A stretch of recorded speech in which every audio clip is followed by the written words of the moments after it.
We promised that Lara Logan, just an outstanding journalist. I'm excited to have her on. She joins us live. Good morning, Lara.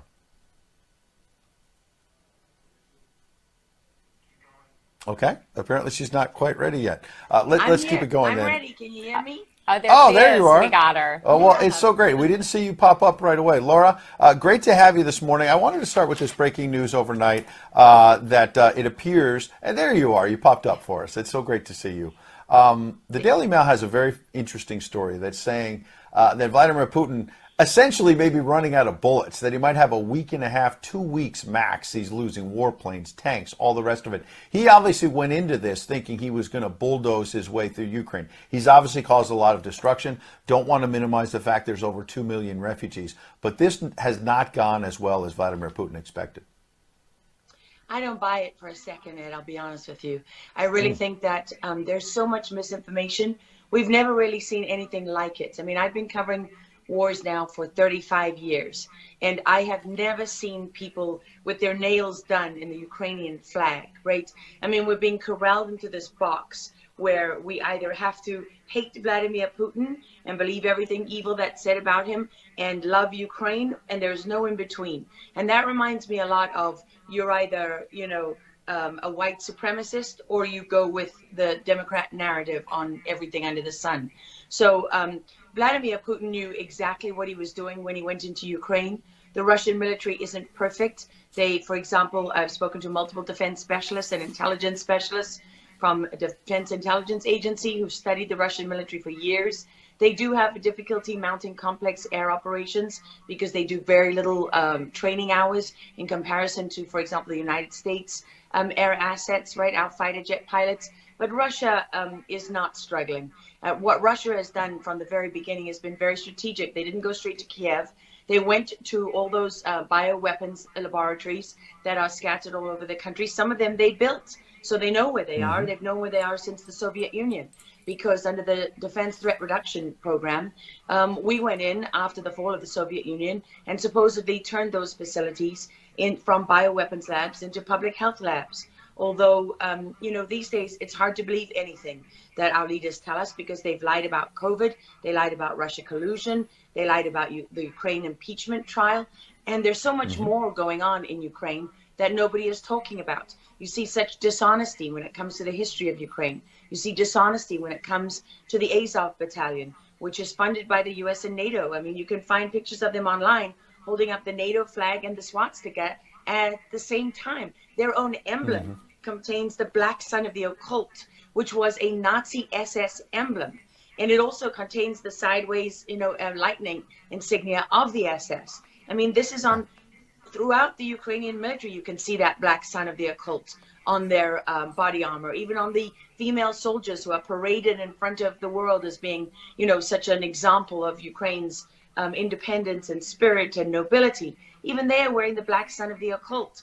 And, the White House wants you to believe, well, this doesn't matter, it's just a small number of troops. It's not true. The Azov Battalion has been murdering its way through eastern Ukraine. Yeah. We don't want to admit this. This was why Crimea voted for independence.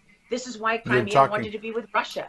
Because we in the media, in the Western media and in the West, won't acknowledge the reality of what's gone on. Western Ukraine backed the Nazis. It was a headquarters for the Nazi SS. The CIA under Allen Dulles actually gave immunity from prosecution to the Nazis of Ukraine from the Nuremberg trials. So there's a long history of the United States and our intelligence agencies funding and arming Nazis in Ukraine. These are not like new neo-Nazi groups that sprung up. These are the actual Nazis from the Second World War, who, if you go back to the Nuremberg trials, said that they were planning for a 1,000-year Reich.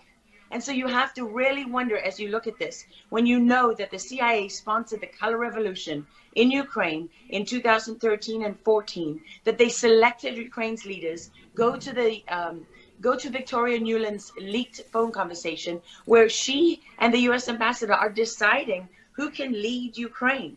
I mean, there's as much interference here as you could possibly imagine before you even get to Hunter Biden, Nancy Pelosi, John Kerry, and Mitt Romney, and all of their children who are employed, who earn millions from Ukrainian You are gas pointing, companies. yeah, you are pointing, pardon me, to a real credibility crisis for our leaders. I want to let Karen Turk jump in and Yeah, talk. I wanted to bring up the fact that President Zelensky is Jewish, and I don't know exactly how this factors in, but there's some very interesting points in what you're saying. And looking at this, you could think it's political theatrics. You made a very good point at the beginning that you think that Putin is in control. And I actually want to play something that Jen Psaki said, because it seems that the White House is actually echoing that sentiment. Watch this.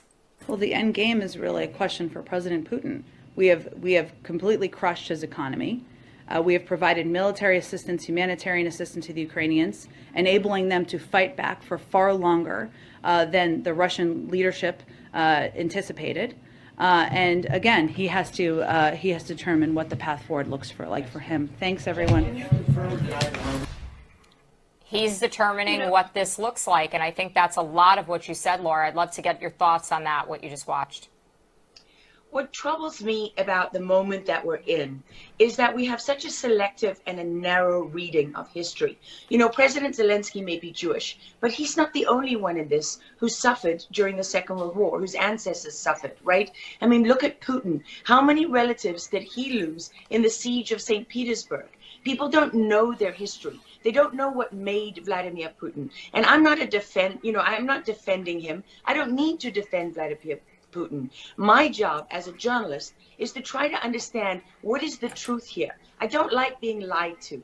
And we're being lied to on an epic scale. When we're told your only choice is you have to be 100% with Zelensky, who's a puppet, who you can find on the internet in black stilettos and leather pants, with shirtless, doing a spoof Dancing with the Stars kind of entertainment video. That's a mock of a Ukrainian group that does this kind of satanic occult type of music video. And I mean, Zelensky was selected like so many of our leaders. And honestly, with big tech and with election fraud these days, we don't know how many leaders all around the world have been selected for us and weren't actually voted in. But what we do know is that there are increasing problems with technology and the digitization of our world. Because look at what's happening with COVID. Look at what has happened globally.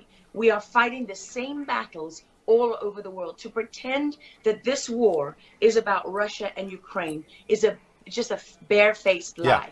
If Putin has been warning for 15 years that he is not going to stand by while the globalists take over the world, build bioweapons facilities and whatever else they're doing in Ukraine, Ukrainian oligarchs. Ukraine has been a center of money laundering for many of the leaders in this country. For how long? Billions of US dollars have been laundered through Ukraine, and we say nothing about it. These are our tax dollars. I mean, before the impeachment trial, had you ever heard of anyone in the United States, us bringing in foreign governments to the White House for anti-corruption training? I mean, does nobody question these things? Why do we not question them? We have an idiot like Lieutenant Colonel Vindman who goes at the impeachment trial and sits there as a lieutenant colonel. He didn't even make colonel. And he's telling the president of the United States what his policy should be. You have a traitor in the form of Maria Yovanovitch, who was Obama's ambassador, who's telling Ukrainian government officials, don't listen to the will of the American people. Don't listen to the election results. We are the true leaders of America. I mean, and then people object when the woman isn't even fired. She's given a cushy job for life at Georgetown University at the expense of the U.S. taxpayer. And we're told that the president of the United States cannot say to his foreign counterparts, that we want you to look into something. But Joe Biden, he can withhold as much aid as he wants to. I mean, there's so much hypocrisy and dishonesty here. And Ukraine is at the center of it all. Go back to Russia collusion. Go to Alexander Chalupa. Go to Eric Karamella, the whistleblower who went to work for Adam Schiff, who wasn't really a whistleblower, and all those corrupt people in the deep state. And you know what? The deep state isn't a theory. It's not a conspiracy theory. It's an actual deep state. Look up the SES, the Senior Executive Service, because when that bureaucracy was ushered into law in the United States of America, that's when we got a bunch of unelected bureaucrats pulling the strings behind the scenes. And these are the people that keep lying to us. Absolutely. And pardon me, we've got a live chat where we're streaming on Getter, for example, and I'm watching it as you're talking. People are talking about how you're dropping truth bombs and you're a real journalist. And I know that, having worked alongside you for many, many years when you're at CBS and many other places. And maybe they didn't want to hear the truth, but you're dropping those truth bombs now. Unfortunately, we got to hit a break right now. We'd love to have you back in the days ahead. We love having you on. Lara Logan, thanks for joining us on Real America's Voice. Thank you so much. I encourage everybody to look at the work of a journalist, an American journalist in Ukraine who has been there for years and years and years and has done extraordinary work trying to uncover how Ukraine is at the center of this cult of globalists, how it is a center of money laundering, for the oligarchs and their allies in the United States, how it is at the center of Russia collusion and that whole false narrative, how it was, amazingly Ukrainian dossier, right? That Paul Manafort behind bars, Alexander Chalupa, the Democratic operative, who was very active with Ukraine. No surprise that it was the Ukrainian ambassador who broke with diplomatic protocol and wrote that he would never, Ukraine did not back Donald Trump in the 2016 election. Unsurprisingly, that Eric Carmela and what's the moron's name? Lieutenant Colonel Vindman. Boy, he's... He's rearing his ugly head there. again too. Yeah, he's the guy at the Ukrainian sham impeachment trial that's supposed to be telling Donald Trump what his Ukrainian policy could be, and the man is obviously a spy. I mean, for crying in a bucket, people, wake up. Did anyone watch the TV series The Americans? You don't think it's extraordinary that just as we are reading all these fawning profiles about, the amazing Lieutenant Colonel Vindman, who just happens to have come from the Ukraine as a child and was found under a bridge with his twin brother when an American photographer appeared as they were sheltering from the rain and took photographs and then documented all of the significant moments in Lieutenant Colonel Vindman's life. I mean, for goodness sake, where is counterintelligence? There's a reason that man was escorted from the White House at the end of that theatrical trial that was meant to stop any journalist from looking at Ukraine any further, right? Because they put John Solomon's head on a stake and they tried to roast him, right? Because he was right.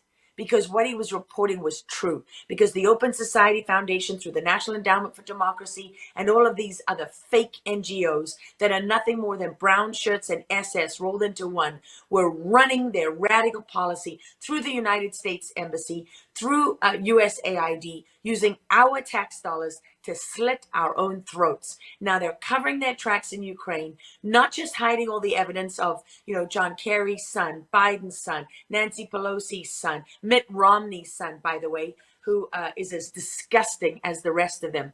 Not only are they covering their tracks, hiding all the evidence of the involvement in Russia collusion, hiding the evidence of the bioweapons facilities that the U.S. has been funding there. And yes, some of that was left over from the Soviet days. Some of that has been turning them from bioweapons facilities into public health facilities. But that, again, is not the whole truth. That is, again, not the whole story, right?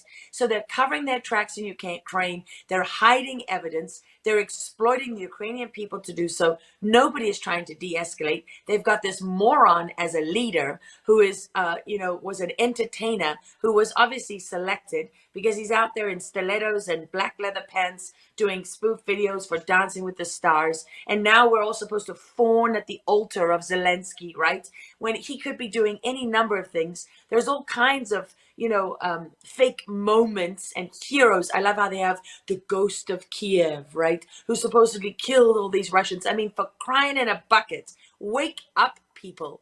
Yes, there is real suffering in Ukraine. There's a real war going on, just as there was, there were real issues that were being protested in the wake of George Floyd's death, but they're being exploited by evil, horrible people who want to rule over all of us and enslave us. And if you don't think that's true, you think that's a conspiracy theory, I got no time for you. I got no time for you. We are past the ninth mile. We're sitting at the gates of Auschwitz, and we're arguing about whether the smoke coming out of the ovens is climate change. Come on. Exactly. Well, that's perfect, Laura. In fact, it's obvious that Lara Logan has no agenda but the truth. Boom. Boom. Big time. Exactly. That was that, ladies and gentlemen. Perfect. You've just survived tactical nukes dropped by Laura.